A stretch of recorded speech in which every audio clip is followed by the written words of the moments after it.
CTV family. Yes, that was the latest about COVID-19. You're hearing all of this news from the World Health Organization. Well, to find out more information about the COVID-19, you can dial 0800 029 999, 0800 029 999, or invite them via WhatsApp to 0600 Like we promised you, we never spend a week without teaching you about finances and standing by. Kulinda Gewade, you know her. She's our financial guru, resident money maker, and she's teaching us how to keep our money intact. Consumer education manager. Good afternoon to you, Linda. How are you? Good afternoon, everyone. I am very well, thanks. How are you guys? We are super, and you know that I get excited every time that we are about to talk money because money makes the world go round. And do you like money? Doesn't everybody? I love it. Linda, quickly, we are going to go to an ad break. When we return, we are talking about what? Today, we'll be talking about banking products and services, Lama. That's it? Okay, cool. Wonderful. Amazing. Ladies and gentlemen, the hashtag to use is hashtag Ekse7. Follow us on Twitter, it's Ekse_live. On Facebook, it's Ekse. On Cape Town TV, 021 448 0448. Kim, yes. We are talking what? Banking products and services. Yes. Keep it locked right here on Ekse Live. We'll be right back with Linda. Welcome back to the biggest, fattest, most hip and happening show in the Mother City. My name is Kim Blanchet and this is Lama Lee Moon. And we are here with Linda, who's going to chat to us about banking products and services. Now, I'm a bit clueless, Lama. Do you know anything about banking products and services? Not a lot, just a little bit. Okay. Because I often go to the bank to do this and that. And when they serve me with something, so I assume that it's one of their products or services, okay. Like your loans or those different accounts. Yeah. You know, there are different accounts, like your check account, your student account. Well, but I'm not sure if to make you sure, Linda is actually going to talk to us about it. Linda, welcome back. Hi, guys. So, please tell us, what do you mean by banking products? Let's start there. Banking products refer to the accounts that you get from the bank, and like all the type of accounts and other products in terms of the lending products, like I can break them down for you. For transactional accounts that you get from the bank, we're referring to your day-to-day banking accounts, the check account or your savings account, student account, and kiddies accounts. So those are the transactional accounts. Okay. And then you also get investment accounts. So investment accounts refer to your products like fixed deposits, notice deposits. That is where you invest your money and earn interest on them. Then we also get lending products. There we are talking about short-term lending. Things like your credit card.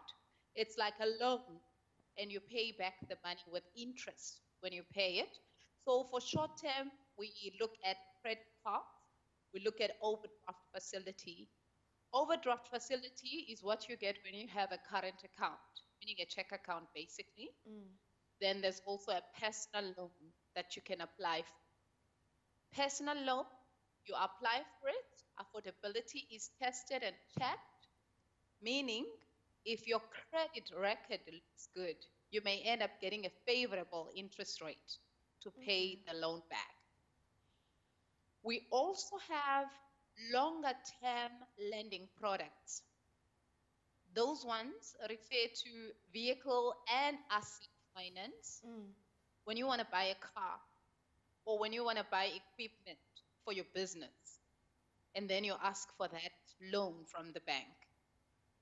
When you want to buy a home, you want to move out of your family's house and then you go to buy your own house, you're tired of renting, you come to the bank and say, I found a house that I like. After signing the offer to purchase, you apply for a home loan. Those are longer term because a home loan can go up to 30 years you know. Wow. Then you also come for business loans when one is looking for capital to start a business or money to boost their existing business to improve it from a smaller one to a bigger one. So those are the kind of products that you get from the bank. We also have insurance products at the bank.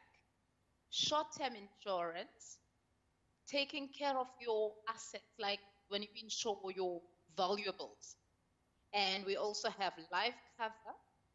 We also have loan protection assurance in case something happens. For example, now during this COVID-19 pandemic, people may have lost their income and they have debts with bank.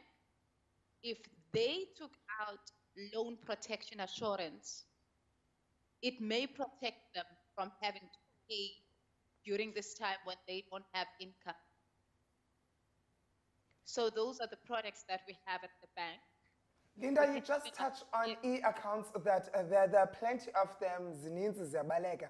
Now I want to find out, as an individual, are there accounts that I meet criteria for, and some accounts I do not meet criteria for?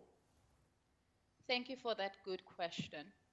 So what we do is a needs analysis when we approach somebody who wants a service or a product from the bank.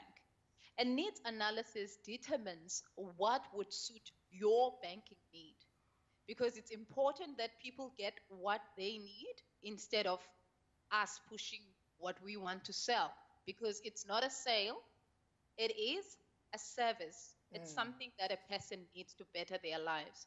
So for example, if you're a student, you cannot have a student account if you are not a student. It's for students. Yeah.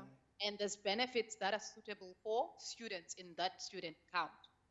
If you are a senior citizen, there are accounts that are suitable for senior citizens where they are able to avoid paying fees that are paid by other people, for example. Same thing with the student accounts and the kiddies accounts and the different segment accounts according to your earnings, so that you don't pay for what you don't use.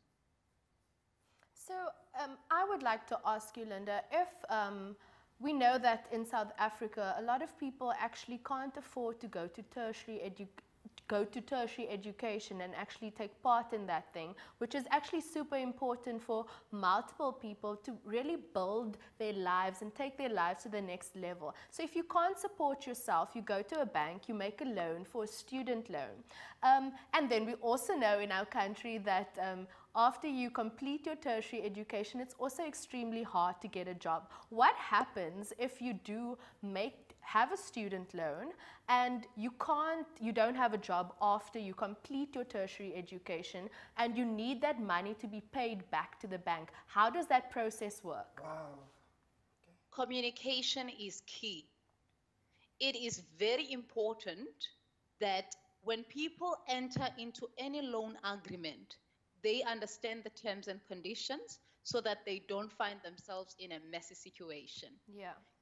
So with the student loan, there's got to be surety. So the parents should also be have sort of collateral, because it's a loan. It's different to NASFAS, for example. Yeah. Because it's from a bank. And a loan does have interest. So that is why it's important for us to guide people prior to them even applying. Yours is to come, knock at the door and say, this is my situation. And then terms and conditions are laid down through that clear communication. Yeah. That if you can't get a job immediately after you graduated, what sort of arrangement can be made to make sure that there is sort of payment that is taking place? Okay. Are bank services and products available for everybody, Linda? Because some people are freelancers. This month you get this amount of money, and then the next month you get a little bit, and then the following month you do not get nothing at all. That is a very good question, because other people are not sure when the next money will come. Yeah. So for such cases, we do have accounts that are no monthly fee accounts. Okay. For example, at Nedbank, there's an account that is called Pay You, meaning pay as you use account, Okay. where people can get things like free swipes, free unlimited swipes, and that type of account is still a current account, meaning it does give you access to a current account benefits type of a thing. So it's very important that you ask yourself, what do I want to do with this account that I'm opening? And what benefits can I get from it? Hence, when you are about to do anything, you have to communicate clearly and openly so that you don't get caught off guard. Why is it important to be a bank account holder, Linda? Because some people will be like, hey, I feel like saving my money and not pay banking fees. So let me take imali yami ndiyifake phansi komatras instead of paying the bank money that I can keep myself at my own house. Why is it important? So, Lama, the difference between keeping my money at home compared to keeping it at the bank is that should anything happen at home, God forbid my house burned down or there's a break in and then they happen to get to that safe place and get my money and take it, it's gone for good. Whereas at the bank, it's safe.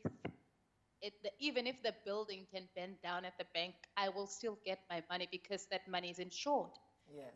And my money may also earn interest for me, which it would not earn if it's at home.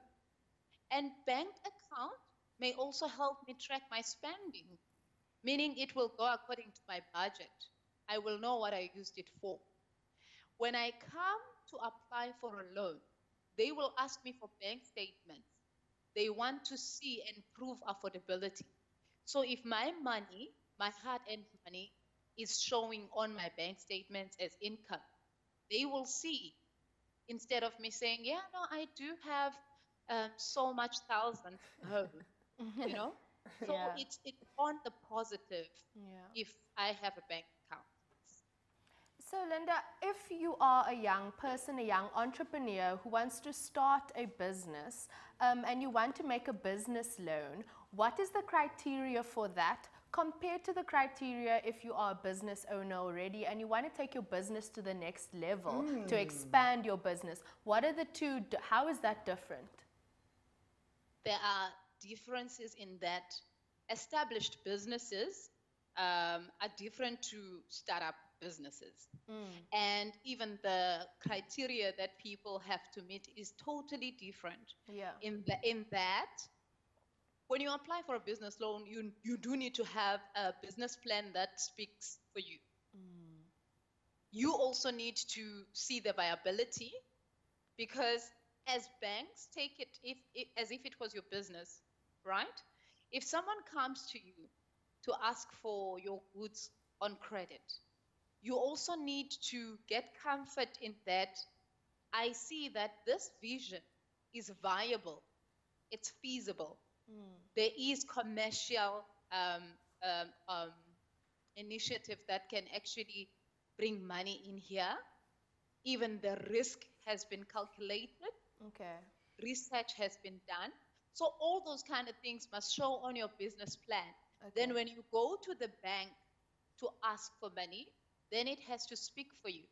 If the bank is unable to assist you, then the bank is also able to point you to places where they would be able to fund you. It doesn't only end as a conversation where we say, unfortunately, your application was declined. But we do hold your hand and guide you until we see that you do get assistance. All right. I think e-interview about e-banking services and e-products, e-interview one is not enough. I think we should have a part 2 of this topic, Yes. Linda. Definitely. But regardless, thank you so much for taking time with us. The viewers appreciate you. We're having great reviews about your schooling. Thank you. Yes, ladies and gentlemen, Gulinda Gewade, who is a consumer education manager, she'll be back one more time up at Ekse to teach you about Chankura. Yes, a big thank you to Linda. Right now, we are going to listen to some music from Selective Live. Now, these are one of my favorite YouTube sessions to stream, especially on a Sunday, because they have amazing artists in South Africa, young, emerging artists that are really doing groundbreaking work, making beautiful music. So check this out. Yes, and it's time for us to say goodbye. Bye. Yes.